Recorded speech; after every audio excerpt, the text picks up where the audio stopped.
And away we go. It's just me at the moment. I'm not sure if Eric's going to join, not sure if Risk is going to join, and not sure if a third guy is going to join. Either way, it must go on. With that being said, let's see what news there is for me to rant about. Norway's sovereign wealth fund, the world's largest, will exclude another 6 Israeli companies with connections to the West Bank and Gaza from its portfolio, following an ethics review, it said on Monday. The $2 trillion wealth fund did not name the companies it had decided to exclude, but they said they would be made public, along with specific reasons, once the divestments were completed. One possibility is they include Israel's 5 largest banks, which have been under review by the fund's ethical watchdog. Separately, the fund said it had also sold stakes in 6 other companies following a decision last week to only hold stakes in Israeli companies that are part of the fund's benchmark index. As of August 14th, the fund had 19 billion crowns, $1.86 billion, invested in 38 companies listed in Israel. The fund's operator, Norway Bank Investment Management, said a reduction of 23 companies since June 30th. More companies could be excluded, Norwegian Finance Minister Jens Stoltenberg told reporters. The fund launched an urgent review earlier this month after reports that it had built a stake in an Israeli jet engine group that provides services to Israel's armed forces, including the maintenance of fighter jets. The report spurred a fresh debate about the fund's investments in Israel and the occupied Palestinian territories ahead of elections on September 8th, with some parties calling for the fund to divest from all Israeli companies, a step the government has ruled out. Norway's parliament in June rejected a proposal for the fund to divest from all companies with activities in the occupied Palestinian territories. So, on one hand, the Wealth Fund is wanting to divest its funds out of Israeli companies, but also trying to divest from companies that has any activities in the occupied Palestinian territories. Now, some people say they're two separate things. However, a few would argue there's some kind of dots connecting with one another. What's important is that something is done now than later, and if not, it's better later than ever. So, now, whilst the Norwegian government is not wanting to put too much pressure on taking all the funds out of Israeli companies, while on the other hand, people part of the wealth fund are wanting to divest funds out of Israeli companies. What would happen if October 7th didn't happen? Would Norwegian wealth fund still divest from Israeli companies? So probably not. So now I'm not going to say it's a butterfly effect, like one small incident can lead to a domino effect that takes down empires. But if that's not the case, then what other explanation is there?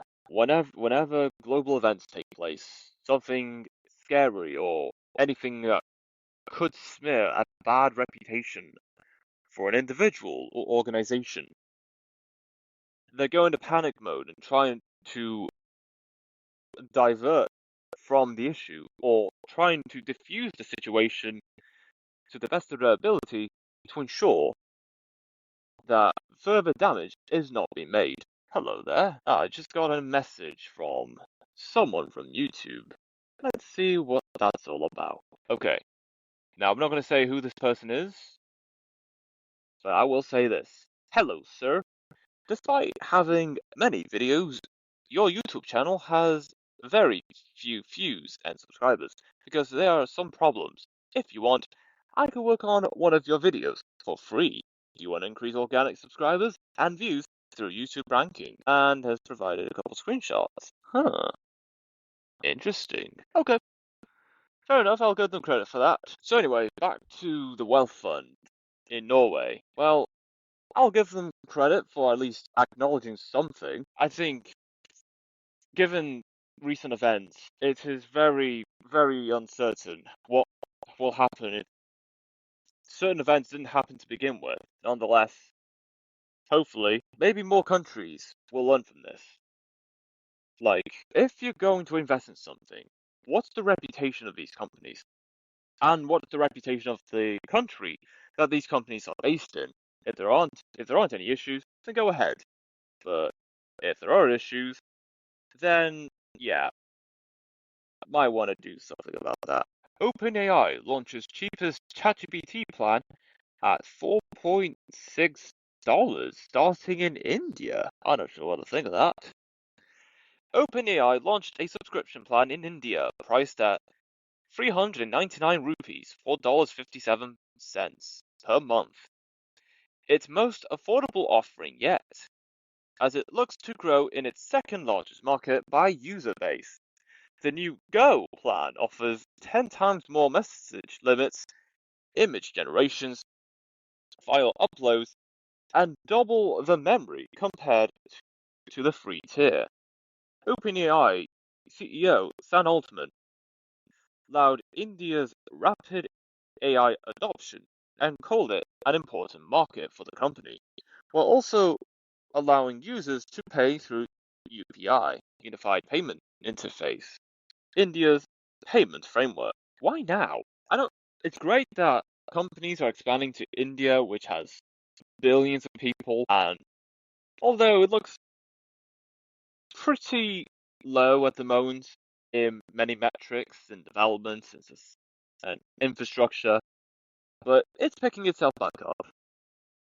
It's starting to become a major powerhouse economically. What I want to know is, how is it that companies don't particularly focus on India as one of the few countries to expand for its operations, or at least prioritize on Indian users to try out its services? That's just me.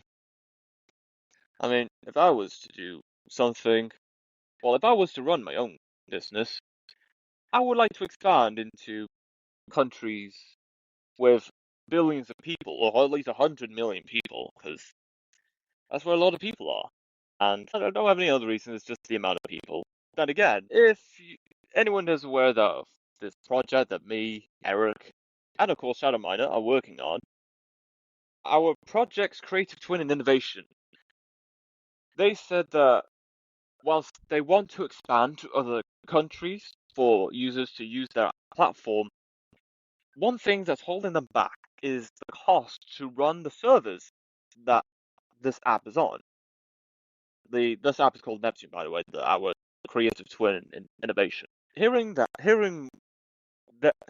about the cost, they say it would be to have at least one user using one of the servers that Neptune is hosted on, like $1, $2 per user, and then if you have 300,000 users on those servers, the cost could be around $300 to $600,000. That's a lot of money. So you know what? Fair enough. If they want to gradually add people in over time until costs are at least high enough, fair enough. I'll give them massive credit for at least acknowledging these kinds of problems and expand out over time. So yeah, I respect that. So with all that being said, good on OpenAI to expand to India, or at least any country or any company expanding to India. There's so much opportunity, and Africa too. Not many people talk about Africa other than the fact a lot of people are very, I wouldn't say poor, even though it's true. I think there's more to that. I think a lot of Africans colonialism. I don't know any other reason besides colonialism, besides the fact that countries like Great Britain, France, and Portugal, maybe when they had colonies in Africa, they they took advantage of all the resources and precious metal that were in those territories, and then sent them back to their own countries. And then by the time those countries got their independence, well, there isn't much they have left. Not because the colonial powers have taken everything, it's because I think this is. I only know France is like this. Yeah, upon said African territory wanted to become an independent sovereign nation, a deal must be drawn up between them and the colonial power. And I think one of the French colonies was in a similar situation that they had to draw up a deal. So even after they got independence, France is still somehow managing to gain whatever resources in precious metals, the food produced in those fertile fields in former African territories, and to be shipped off to France. On one hand, it's smart, but on the other hand, I feel if African people knew about that, they would revolt. They would not be happy whatsoever, and they would revolt hard. That's if they all knew about it. I don't think everyone knows about it yet. But anyway, that's just me. And also going off on a bit of a rant, like I occasionally do. Well, actually, always do. Once again, I don't know why OpenAI hasn't done this sooner. So much potential, to be honest. I think if they'd done it sooner, I think they would have been a much better position financially and network growth potentially. But hey, better later than never.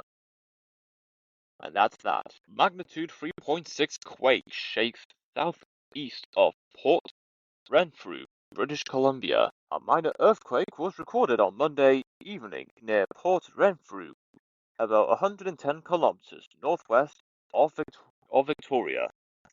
Earthquakes Canada reports a 3.6 magnitude quake struck at 7:17 p.m. local time, with the tremor occurring 18 kilometers southeast of Port Renfrew. Wow. Then again, Victoria, British Columbia is close to the coast. There's a specific coast, especially along the Ring of Fire, which is known to have so many frequent earthquakes.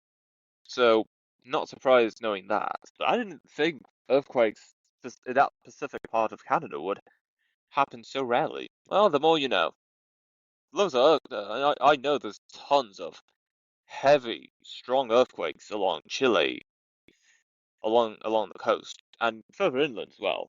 I think earthquakes is what Chile is known for, and they seem to handle it just fine throughout day-to-day life. Of course, knowing there's been a 3.6 magnitude earthquake, I hope the residents of Port Renfrew are all right.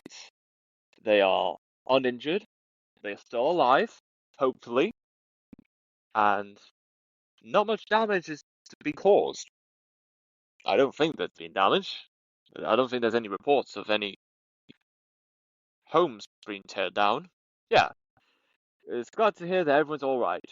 And if not, well, I hope they recover and or get the support they need. It's not glad it's not as bad as it was. It's better to have minor earthquakes than major ones, because imagine the damage it could have caused. Chile would know. Boxer Chavez Jr. enters Mexican prison after U.S. arrest. Julio Cesar Chavez Jr., a former Mexican boxer and 2011 WBC middleweight champion, was arrested in the U.S. on July 2nd, 2025, and deported to Mexico on August 18th. His arrest stemmed from charges including illegal firearm possession and alleged involvement with the Sinaloa cartel, linked to organized crime and arms trafficking. After his deportation at 3 a.m. in Nogales, Chavez Jr. was transferred to a high-security prison in Hermosillo, Sonora, under strict security measures. The Federal Attorney General's office reported he faces trial on organized crime charges and could receive up to 40 years if found guilty. Chavez Jr.'s legal appeals were denied, and his troubled career included substance abuse, sporting suspensions, and controversies overshadowing his boxing legacy. That is so unfortunate. What could have been, but of course, well, I'm certainly not going to defend the lad. Again, he's involved with a cartel. I'm not saying the cartel's bad, but how could someone say a cartel in Mexico is good? Like, how could you? I genuinely want to know that. I want to know what's the reason to believe this, if any. Otherwise, life comes around and eventually bites you in the bum. Karma is a beach. Oh yes, an absolute white sandy beach. It gets everywhere. It sure does. Anyway, hopefully he will learn his lesson. Probably not, but one can hope that eventually things will improve for the better. Not just for Chavez Jr., but also for other circumstances. Hopefully, I'm not saying it's ever going to happen, but again, one can hope that whatever situation was involved or organizations that were part of something, they get what they get. I have nothing else to say. This is just me being hopeful, even when things are very unlikely to happen. FTC sues ticket resellers, saying it's illegally exceeded purchase limits for Taylor Swift. Other shows. On August 18th, 2025, the Federal Trade Commission filed a lawsuit against Baltimore-based Key Investment Group for unlawfully purchasing large quantities of tickets from Ticketmaster, including those for Taylor Swift concerts.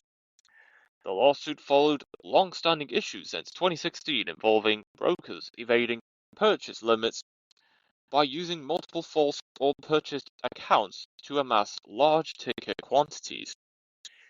Key Investment allegedly circumvented Ticketmaster's 6-ticket purchase limit by using 49 separate accounts to acquire 273 tickets for Taylor Swift's March 25th, 2023 concert and earned over $1.2 million in profit from reselling a total of 2,280 Swift concert tickets between March and August 2023. FTC Chairman Andrew Ferguson stated the agency will pursue those bypassing purchase limits and said this action sends brokers notice the secondary ticket market violations will not be tolerated. Key Investments call the suit regulatory overreach and claims it misuses the BOTS Act against legitimate businesses, while the FTC's action signals intensified efforts to curb exploitative resale practices. And people ask why it's so expensive to get concert tickets these days. Because there's always going to be groups of people with loads of money and very clever thinking how to bypass existing laws, even laws that may not have been passed yet but will eventually be passed, and somehow use it to their advantage and take the opportunity to make massive amounts of profits. But no matter what limits are put in place, like you can't buy more than 6 tickets from Ticketmaster, someone is going to find a way around it. Like multiple accounts being made, and then once the demand is high enough, resell them at a price given the high demand and so little supply that is available to the masses. That's capitalism for you. It's very expensive and financially exploitative for sure. But that's just me. There has to be a way. There has to be a way to combat this further. So we've learned that it's not enough to limit how many tickets you can buy at one go, because people are just going to make multiple accounts. That's quite a doozy, in my opinion. It's not easy finding the answer or finding solutions to every problem that may possibly exist. And it's not just Taylor Swift. Anyone with loads of money buying multiple tickets for multiple concerts just for the sake of having them with you and then reselling them at a higher cost is devious. It's outrageous. It's clever, but outrageous. You know, people would go to great lengths to sell their kidneys, their beds, their homes to get these concert tickets. When fans of music artists who having concerts all over the place, they didn't have to do all that to begin with. The reason why these prices are so high is because of the limited supply that is available. Because all the tickets that have been bought already is being bought by massive entities, so they can resell them off to very desperate fans that will pay top dollar to get these tickets. If it means selling their kidney, their homes, their cars, or any valuable asset they have. That is sad. That is messed up. But of course, what is anyone going to do about that? Not much, really. However, it may not be now, but at some point in the future, there will be a solution that will fix all of our problems. But the question is, at what cost will that solution come to us? There may be technology that's so advanced beyond our own comprehension that possibly exists right now, but it's not commercially available, or neither anyone that is a member of the public have any knowledge that such technology even exists right now. They will only find out about it when the news reports come out about this new technology, and everyone goes, "Wow, that's amazing!" It's not amazing. It was there to begin with. You just don't know about it. But what do I know? I'm just some lad with an iPad, a microphone, headset, yeah, giving in my whatever opinion comes to my head, and not expecting much from that. Very meta of me. Very meta. Couple escape death after car crashes into restaurant table during influencer filming. Two social media stars are counting their blessings after a terrifying experience.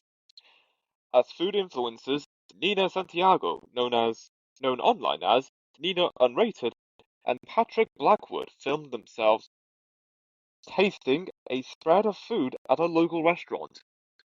In Houston, Texas, an SUV crashed through the window into the pair.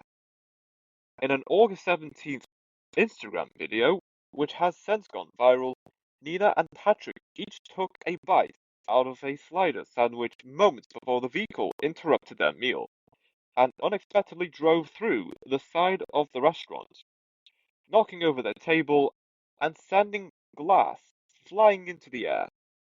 Nina fell to the floor as Patrick nearly landed on top of her while pushing himself off the booth's bench. While it's unclear what led to the crash, Nina shared an update on how she is recovering. After she said the SUV hit us directly. "I'm beyond grateful to be alive after an SUV crashed through the glass wall at QV Culinary Creations in Houston, Texas, shattering everything while Patrick Blackwood and I recorded an eating show," Nina wrote in an August 18th Instagram post, alongside pictures of multiple gashes she sustained on her wrist and face. The TikToker added, "The vehicle came out of nowhere, but we survived." She also described how the crash altered her worldview, writing, "This experience showed me who truly matters. Life's too short for grudges or anger. Let go, forgive, live in the now, and cherish those around you. This could have been our last meal." For his part, Patrick shared pictures of his injuries, including bloodied gashes on his cheek, ear, chest, and arm. "Grateful to see another day, walking away from the small stuff with a big purpose," he wrote in his Instagram update, which also showed one injury that required 7 staples. "Live bold, love deep, and make every moment count." Well, firstly, I'm very glad that the two are still alive, and even looking at the photos of the blood on their faces, wow, that looks painful in my opinion. Anyway, I'm glad they're alive. No one should lose their life, even from outcomes that's far beyond their control. And of course, it's a developing story, so we're still yet to find out what caused the crash, or why the car even crashed into the restaurant to begin with. But that just sounds awful and scary too. I could never imagine I'd be in that position. But if I was, I'll be a bit frazzled at first, but eventually I'll just dust it off and just continue with my day, evening, or whatever time of the day it is. Because it's gonna happen. But not that it should happen, but out of nowhere. You'll never know how likely. Scary and unexpected circumstances are going to come at you, right in your face. Not directly, but it'll come at least directly at you. So yeah, even if things are not working out for you right now, be glad that you're still alive and at least you have a roof on your head, you have access to technology, because how else would you be listening to this episode? And no matter how bad things get now, things will get gradually better. The story explores diverse ways American Muslims find marriage partners, from traditional methods like family introductions and serendipity. How do I say this? Serendipitous, serendipitous meetings to modern apps like Hinge. The Hulu show Muslim Makeover offers insight into matchmaking for American Muslims, considering compatibility factors like religious observance levels and lifestyles through their Rule of Three process. Despite some criticism over terminology like halal haram ratio and dating, the show aimed to realistically portray the challenges and universalities of finding love as American Muslims. Fair enough. I never thought, well, it was going to happen at some point, but it's going to come to a point where there are going to be shows that look into the lives of particular groups of people from particular nations that you may not hear often. Not just because you don't know anyone that's of that people group from said country, but mainly down to the fact that it's just not within our social radar. Not just in the real world, but online as well. Given how much technology access we have right now, you can look up anything. You can search for anything, find what genuinely interests you, even if it's very specifically niche. You'll find something somewhere with all the results you could ever ask for. But yeah, that's just me. I find this very interesting and fascinating about how the show goes about, especially like halal haram ratio and even the word dating. It's like now I may not know, I may not know too much. However, I thought actually I don't know what to think of this. I find this new to me, just hearing about this story and how particular words and terminology are a bit of I wouldn't say controversy, it's more like a taboo. Like you're not supposed to mention it, or it's an unwritten rule that you should not mention this under any circumstance, even though it will come to a point where you have to. So yeah, no matter there's always going to be a point we're going to hear about shows of people groups in countries around the world, although very common on its own. Two or three different factors of different people groups categories all put together. Yeah, I've that makes me very curious about what side of their family or their culture is more prominent, the fact they're American or the fact they are Muslim. That's just my curiosity.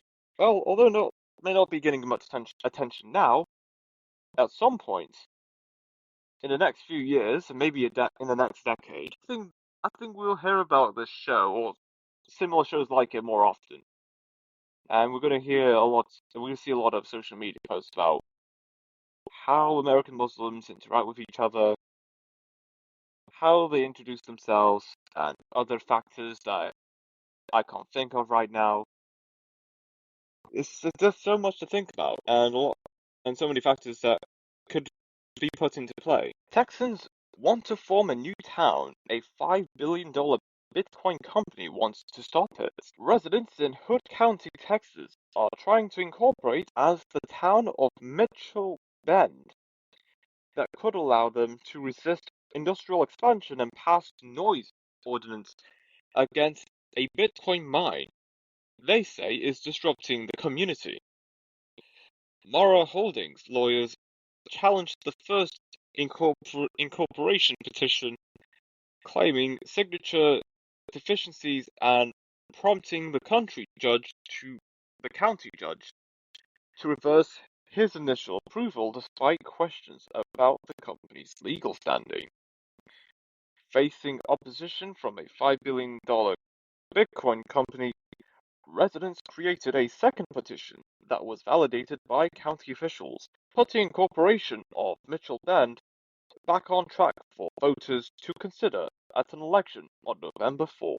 Lakey is determined to fix the issue. His plan of action: circulating a petition throughout his rural incorporated part of Hood County, about 50 miles southwest of Fort Worth, to form an official town. He and his neighbors need 50 signatures to put their incorporation efforts on the November 4th ballot to form the municipality of Mitchell Bend, Texas. About 575 of Hood County's 70,000 residents reside inside the protective town's borders. Huh. Now that is interesting. Honestly, I found this as a $5 billion Bitcoin doesn't want local Texans to form a new town. It's just so, I wouldn't, it's not just wild. It just sounds outlandish. I don't see this as big of a, I don't see it as much of a big deal. Hello, Risk. Hello. So what's going on? I'm reading this story about Texans wanting to form a new town, but a $5 billion Bitcoin company wants to stop it. I find it interesting. I just sent something quite interesting in the chat.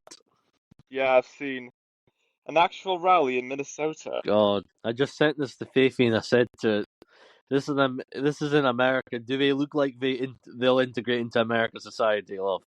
The guy's in a suit is running a senator in Minnesota and he despises white people. I had a conversation with her and saying that, look, these people, mass immigration, what's really going on in Britain, and she basically said, I'm the problem. I'm the bad guy for saying that I should be allowing these people to flood my nation. I'm practically racist for saying that they shouldn't be coming here because they came here illegally.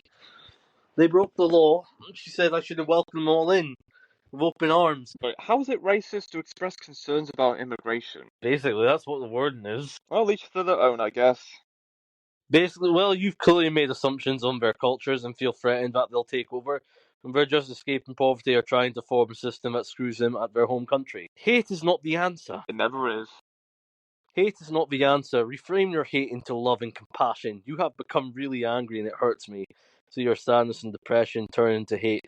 It's taken a toll on us. We all put our pants on right ways. I'm tired of arguing with you. We don't need to... Basically, she said... And that was Faithy. Yes, basically, she wants me to freaking open my heart to them, allow mass immigration, and basically allow my country to be taken over by people. I specifically said, these people are not integrating. Big swabs of these illegals are not integrating. There's a lot of Polish people that have integrated, right? Yeah. Big amounts of the population have integrated. Certain parts of the black community have integrated, but they're ones that have been born here over generations, right? And from different time. The vast majority of the Polish and Lithuanians, they've integrated, right?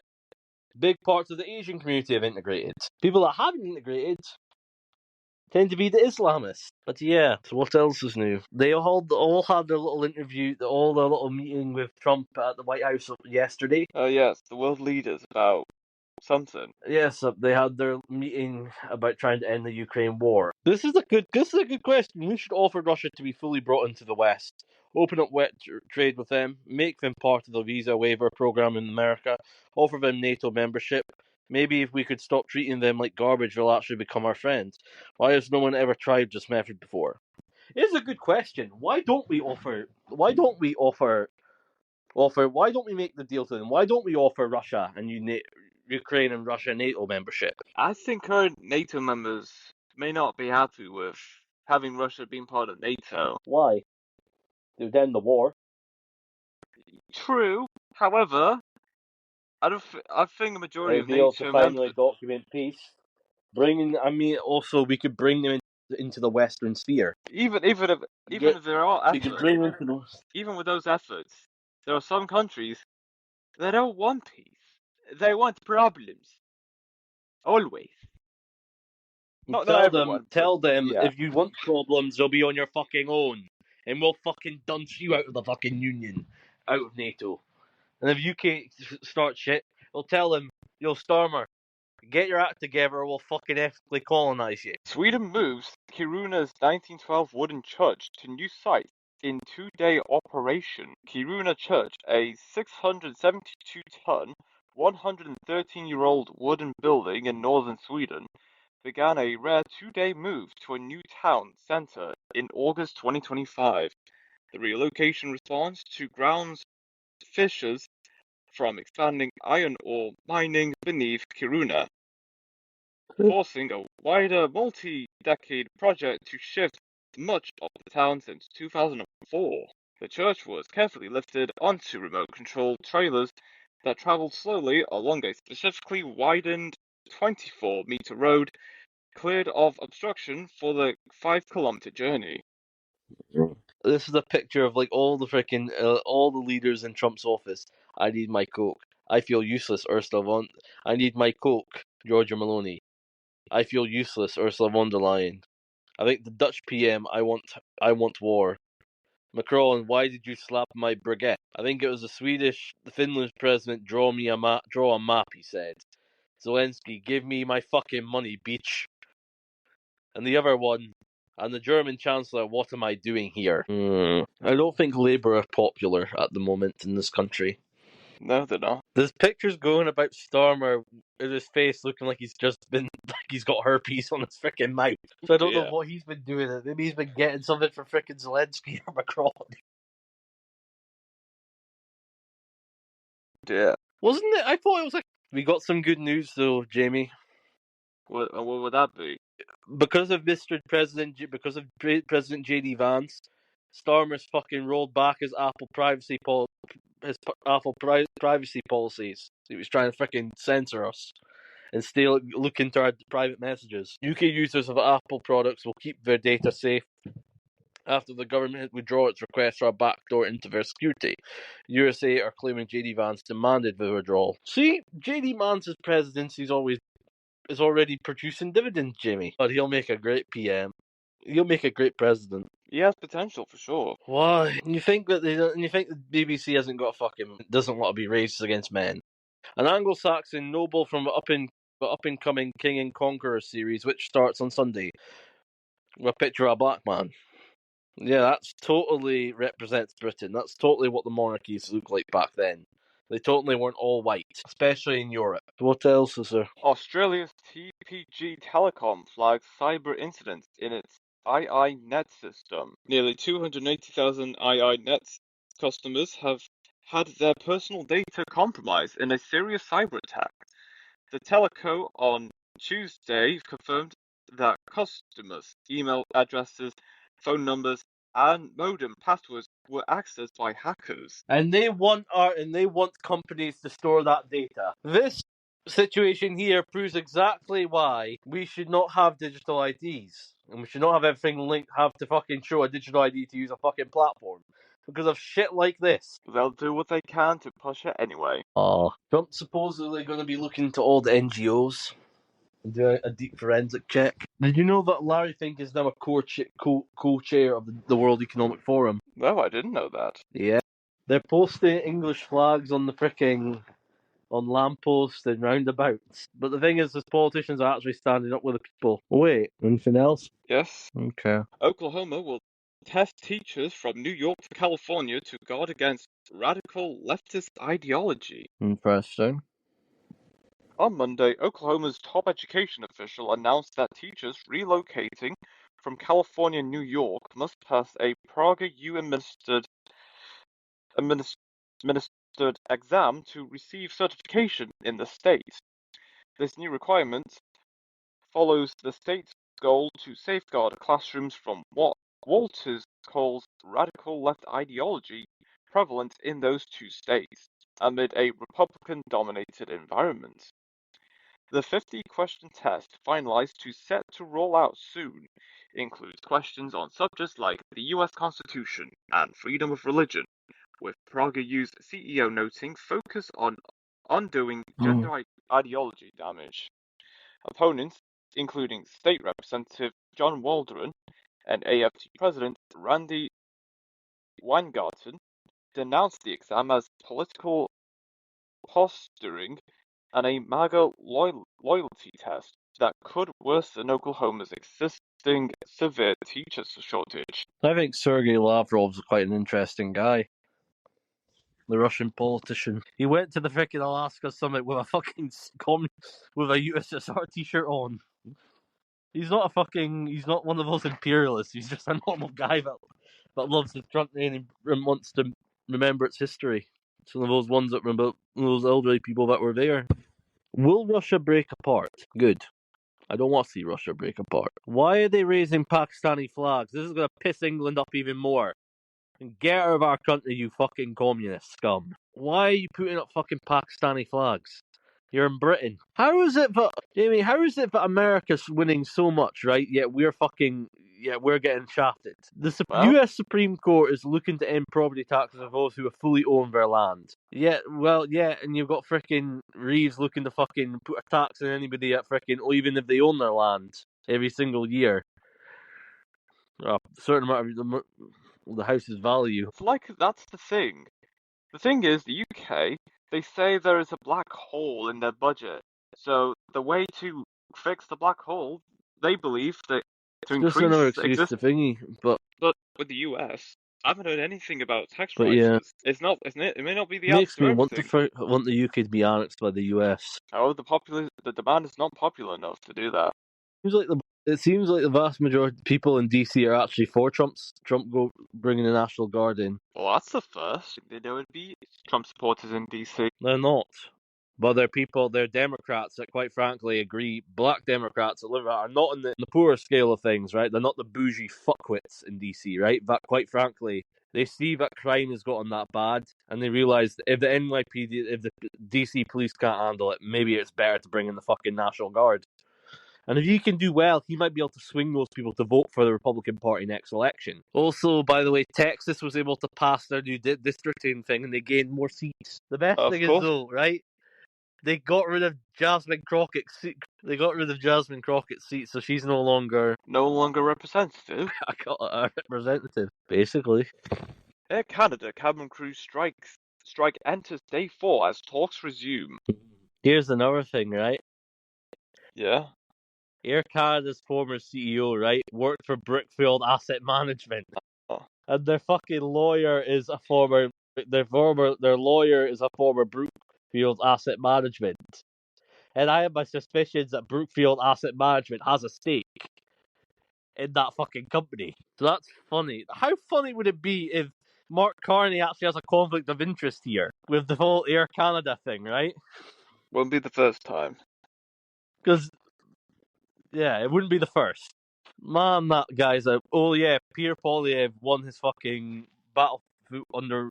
He won his election, basically. So he is back in the Canadian Parliament. He's now an MP. Yes. Okay. He won it. He won it by an 80% majority, right? He won it by a majority, right? Wow. 50% of the vote, and he won all the vote, most of the votes. Even though it was fucking stacked against the bloke, he still won. You know what the sad part is? Him winning, right, is just going to probably lead to the 51st. Him leaving is probably going to put a damper on the 51st state, ain't it? Canada or Alberta leaving. Actually, I'm not sure. What do you think the chances that Alberta forms their own leaves? But do you think there's a chance that Alberta forms its own nation? Yeah, I see Alberta have a chance of forming their own nation. They've got the momentum. I hear that Quebec is looking to it as well, right? They're looking to do it as well. Quebec makes a lot of sense. Are we seeing the death of Canada? Not just yet. I'm not even trying to hide it. This man here is supposedly saying he wants all white men eradicated. And I'm going eradicated. I say, why don't we eradicate them? Why don't we send them all packing back to Africa? That's what these people truly believe. Not all of them, but all these ones that clearly want us dead. Why did we allow people in this country that clearly hate us, clearly want us dead? Well, back Why in did we those allow days, people like that into this country? well, back in those days, the only advantage of having those kinds of people is for cheap We were too labor. nice. Yeah, that too. We But were of too course, hippie. but also the cheap labor parts.